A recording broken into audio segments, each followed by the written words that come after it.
হায়ের পক্ষে বলার অধিকার যেমন সবার আছে, নায়ের পক্ষে বলার অধিকারও সবাই আছে। এখন আপনি যদি মনে করেন আপনি অধিকাংশ ক্ষেত্রে শেখ হাসিনার ফ্যাসিস্ট আমলের ব্যবস্থা অব্যাহত রাখতে চান, গণভোটের মাধ্যমে কোনো নতুন সরকার গঠিত হয় না। এই গণভোটটা কিসের? দেখেন, আমরা দায়িত্ব নেওয়ার পর থেকে বলেছি আমাদের প্রধান কাজ তিনটা: সংস্কার, বিচার, নির্বাচন। ঠিক আছে? এখন আমরা তো সবসময় সংস্কারের পক্ষে অ্যাডভোকেসি করেছি না? এই যে আপনার জাতীয় ঐক্যমত্য কমিশন গঠন, জুলাই চার্টার প্রণয়ন, সব তো সরকারি উদ্যোগেই হয়েছে। তা আমরা মনে করি গণ অভ্যুত্থানের অন্যতম প্রত্যাশা হচ্ছে সংস্কার। এখন আমরা এখানে সংস্কারের পক্ষে বলছি। আমরা কি সরকারে থাকবো? আমরা তো থাকবো না। আমরা সংস্কারের পক্ষে বলছি। এখন আপনি আইনের বিভিন্ন রকম ব্যাখ্যা দিতে পারেন, কিন্তু আইনের ইন্টারপ্রিটেশন একটা অনেক বড় ব্যাখ্যা হচ্ছে আলটিমেট আপনার উদ্দেশ্যটা কি?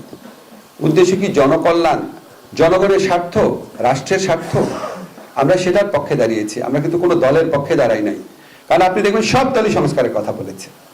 সব দল সংস্কার, যারা এই সংলাপে অংশ নিচ্ছে সবাই সংস্কারের কথা বলেছে। পদ্ধতিগত পার্থক্য আছে, কেউ বলে নাই সংস্কার না। এবং আপনারা যদি ভালো করে লক্ষ্য করেন, আপনারা পত্রপত্রিকায় রাজনৈতিক দলগুলোর মতভেদের কথা অনেক এনেছেন। আমি তো খুবই কম মতভেদ দেখি, খুবই কম মতভেদ দেখি। প্রক্রিয়াগত পার্থক্য আছে কিছু, সবাই সংস্কারের পক্ষে। এখন আপনার যদি আমরা যে গণভোটের পক্ষে যে প্রচারণা চালাচ্ছি, এটা সংস্কারের প্রতি যে আমাদের কমিটমেন্ট, সেই কমিটমেন্ট থেকে করা হয়েছে। আমরা প্রথম থেকেই বলেছি আমরা চাই বাংলাদেশে অনেক সংস্কার হোক, যেটা আমাদের পক্ষে করার কথা সেগুলো আমরা করছি। আমরা আজকে এত মোটা একটা বই আমাদের ল মিনিস্ট্রি থেকে নিয়ে যাওয়া হয়েছিল, যে 2025 সনে যে অধ্যাদেশগুলো আমরা করেছি, যেই সংস্কারটা আমরা করতে পারবো না, কারণ যেটার জন্য সংবিধান পরিবর্তন লাগে, সেটা আমরা গণভোটে দিয়েছি। আমরা লোকের কাছে অ্যাপিল করছি। আমরা তো প্রথম থেকে কোনো ভাঙবনিতা করছি না, আমরা সংস্কারের পক্ষে। সবশেষে বিরোধী আন্দোলনে থাকা দলগুলোই গণভোটে হ্যাঁ পক্ষে তাদের অবস্থান জানিয়েছে, কিন্তু গত 2 দিন থেকে আমরা দেখেছি যে সামাজিক যোগাযোগ মাধ্যমে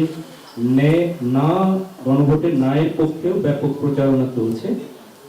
এ ব্যাপারে আপনাদের দৃষ্টিতে রয়েছে কিনা, এবং সেক্ষেত্রে এটি নির্বাচনের সময় কোনো বিশৃঙ্খলাও তৈরি করতে পারে না, এটি নিয়ে কোনো চিন্তা করছেন না? আপনারা শুনেন, হায়ের পক্ষে বলার অধিকার যেমন সবার আছে, নায়ের পক্ষে বলার অধিকারও সবাই আছে।